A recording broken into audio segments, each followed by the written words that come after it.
এই যে এত বড় বিল্ডিংটা হচ্ছে,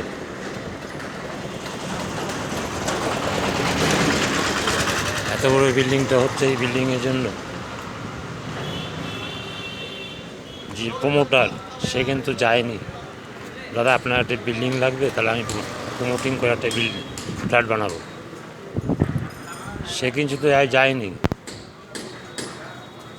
তা বিক্রি কিন্তু সব হয়ে যাবে। করলো কেন? মন স্থির করেছে। তা আপনি যদি এরকমভাবে আগেই চিন্তায় পড়েন আমি কাকে নামাবো, কে নামবে, কোথা থেকে নামবে,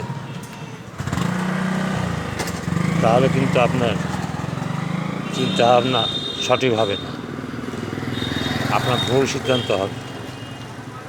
তা আপনাকে আগে স্থির করতে হবে। একটা মুদির দোকান করার আগে লোকের বাড়িতে বাড়িতে যায় না, আপনার কি হলুদ লাগবে, মশলা লাগবে, জিরে লাগবে? তা আপনিও নেটওয়ার্কে নামার আগে নিশ্চয়ই যাবেন না যে তুমি কি করবে আমি নামবো, তুমি কি করবে আমি নামবো, তা কিন্তু নয়। তাই আপনাকে সিনিয়ররা যা বলছে, আপনার আগে যারা নেমেছে যা বলছে, সেই কথা মতোই আপনাকে চলতে হবে।